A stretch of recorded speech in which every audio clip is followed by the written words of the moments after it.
안녕하세요. 오늘의 사연입니다. 구독과 좋아요 한 번씩 부탁드릴게요. 바로 사연 시작하겠습니다. 제 이름은 이혜윤이고 30대 회사원이에요. 한 살 연상의 남편 김재혁과 직장에서 만나 6년 전에 결혼했어요.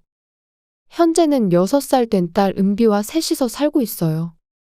하지만 남편과는 3년 전쯤부터 사이가 좋지 않아요. 사건의 발단은 딸의 유치원 선택이었죠. 남편과 저는 의견이 달라 조금 다툼이 생겼어요.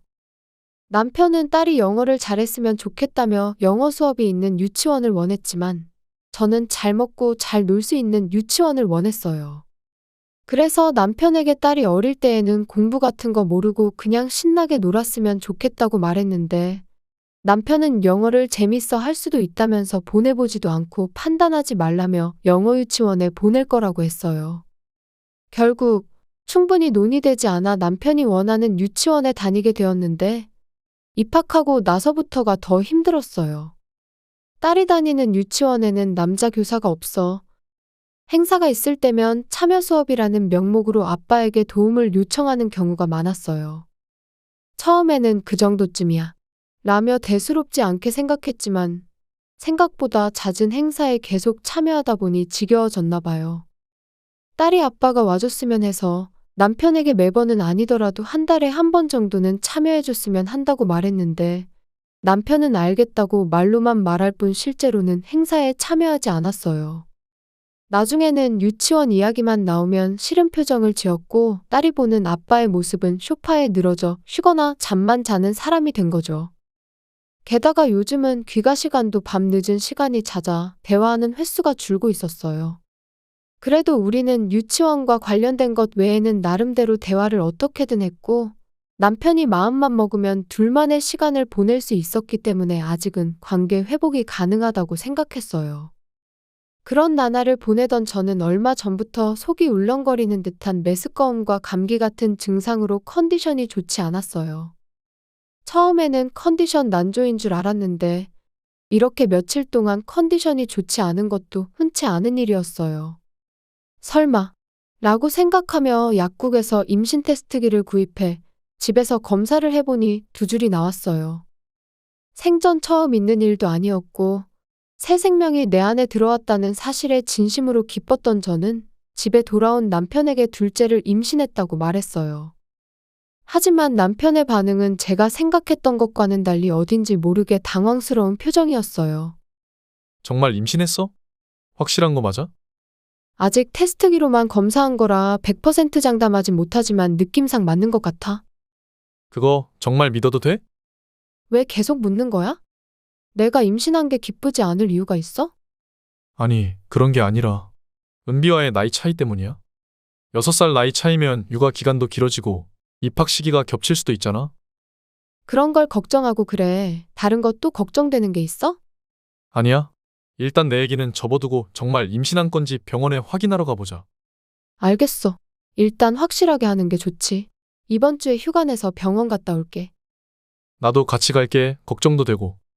남편의 말에 따라 저는 은비를 낳을 때 다니던 병원에 예약했어요. 그때 선생님이라면 이번 출산도 안심하고 맡길 수 있을 것 같았기 때문이죠. 우리는 딸을 유치원에 보내고 둘이서 산부인과로 향했는데 5년 전과 마찬가지로 병원은 북적거렸어요. 혈액검사 등 검사를 마치고 남편과 이야기를 나누며 진료를 기다리는데 젊은 간호사가 말을 걸었어요. 이혜윤님, 잠시 시간 괜찮으세요? 네, 드디어 진료인가요? 진료실에는 저도 들어갈 수 있는 거죠? 아니요. 우선 산모님만요. 일어서려는 남편을 마다하고 간호사는 저만 휴게실로 안내했어요. 간호사는 아직 20대 초반 정도의 젊은 사람이었어요. 딸을 출산한 5년 전에는 없었을 거예요. 휴게실에 들어가 마주 앉은 뒤에도 간호사는 뭔가 당황한 기색이 역력했어요. 그런 모습에 저는 검사 결과가 좋지 않은 건가? 라는 생각이 들었어요. 그래서 간호사에게 검사 결과 때문에 그런 거냐고 물었는데 간호사는 그것과 별개로 대화를 나누고 싶다고 했어요. 아니요. 그것 때문이 아니라 아까 함께 계신 분은 남편분이신가요? 그녀는 겨우 말을 꺼냈다는 느낌이었어요. 네, 맞아요. 제 남편인데요. 남편이라고 하면 결혼을 하신 거죠? 맞는데 그건 왜 물어보세요? 제 남편이 무슨 문제라도 있나요? 조금 궁금한 게 있어서요.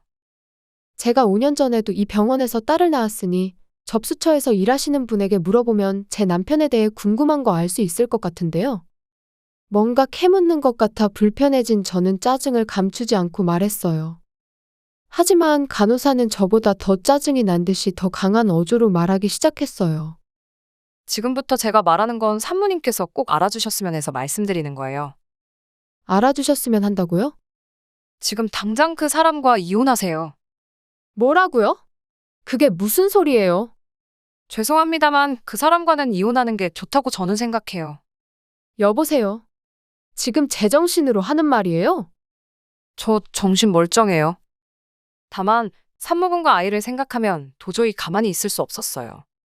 알겠어요. 제가 이해할 수 있도록 차근차근 말해주시면 안 될까요? 간호사의 이야기는 이러했어요. 한 달 전까지만 해도 다른 산부인과에서 근무했었다고 해요. 그곳에서 출산했던 부부. 아니, 정식으로 혼인신고를 하지 않은 커플이었다고 하는데, 그 남자가 제 남편인 것 같고, 아버지로서 출산을 함께 했다는 거예요. 이름도 똑같고, 나이도 체격도 비슷하고, 한 달 전에 만났을 때 첫째라고 했는데 분만실에서 마사지도 해주고 음료수에는 빨대를 꽂아 마시게 하고 통증을 완화시켜주는 등 매우 잘 도와줘서 처음부터 능숙할 수 있는 사람도 있구나 라고 느꼈거든요. 그런데 그렇게 헌신적으로 함께 하시는데 여성분과는 아직 혼인신고 안 하셨다고 하셔서 굉장히 인상 깊어서 제가 또렷이 기억하고 있어요. 저는 간호사에게 이런 것 때문에 이혼하라고 한 거냐고 물었고, 간호사는 본인 전 남편이 바람 피우는 바람에 결혼 생활이 얼마 전 파탄 났다며 저보고 진실을 꼭 알고 있으라고 했어요. 전혀 예상하지 못한 이야기라 일단 알겠다고 하고, 나머진 혼자 생각해보겠다고 하니 간호사는 서둘러 자리를 떴어요. 간호사와 이야기를 나눈 후 제가 얼마나 표정이 안 좋았는지 남편은 괜찮냐고 연신 물어봤어요. 하지만 다정한 말에도 저는 왠지 모르게 기분이 나빴어요. 이후 진료를 마친 우리는 딸을 유치원에서 픽업해 집으로 돌아왔어요. 그리고는 남편에게 입덧이 너무 심해 힘들다고 딸을 데리고 친정집에 당분간 가 있겠다고 말하고 짐을 싸고 친정집으로 갔어요. 그리고 지인이 근무하는 흥신소를 통해 여성의 신원 조사를 의뢰하기로 했어요. 간호사의 말만으로는 남편이 바람을 피우고 있다는 확실한 증거가 될 수 없잖아요. 제가 집을 비운 틈을 타서 남편은 곧 그 여자의 집에서 지내게 되었어요. 그래서 조사를 의뢰한 2주라는 짧은 기간 동안 불륜의 증거를 많이 확보할 수 있었고, 3주 후에는 저는 변호사와 함께 남편과 여자가 사는 아파트로 향했어요. 남편과 불륜 상대는 제 모습을 보고 깜짝 놀라했어요. 상대 여성은 20대 초반이었고 띠동갑 아저씨에게 속은 줄 알았는데 유부남인 줄 알고 만난 것 같았어요. 왜냐하면 저보고 좋아하는 사람이 생기면 유부남이든 총각이든 무슨 상관이냐고 했거든요. 너 여기 뭐하러 온 거야? 변호사님 데리고 아기 얼굴 보러 온 것 같아? 제가 황당해하며 이혼을 논의하러 왔다고 말하자 남편은 미소 지었고 여자는 잠든 아기를 안고 당당한 태도를 보였어요. 남편은 계속 저한테 이혼하고 싶다고 말하고 싶었는데 다 들킨 마당에 전부 다 말하겠다며 2년 전부터 상간녀와 사귀기 시작했고 지난달에 아이가 태어났다고 했어요. 아이가 태어나기 전에 이혼하려고 했는데 괜히 머뭇거렸다며 이 여자한테는 자기밖에 없으니 능력 있는 저는 혼자서 아이 키울 수 있으니 남편은 상간녀한테 가겠다고 했어요. 그런데 말이야. 이쪽은 아이가 태어난 지 아직 얼마 안 됐으니까 위자료는 감액해 줄 수 있겠지? 왜 내가 위자료를 감액해줘야 해? 너가 먼저 이혼하고 싶다고 말했으니까 당연한 거 아니야? 차라리 위자료 없이 재산 반씩 나눠서 끝내는 게 어때? 남편의 능청스러운 발언에 저와 변호사는 서로 얼굴을 붉혔어요. 나한테는 은비와 뱃속에 아이도 있잖아. 위자료만으로 끝이라고 생각해? 그리고 그 여자의 아이는 은비와 지금 뱃속의 아이와 남매가 되는 거잖아. 불쌍하다고 생각하지는 않아? 내가 왜 그런 죄책감에 시달려야 해? 죄책감이라는 단어를 쓰는 남편에게 남은 정마저 떨어졌어요.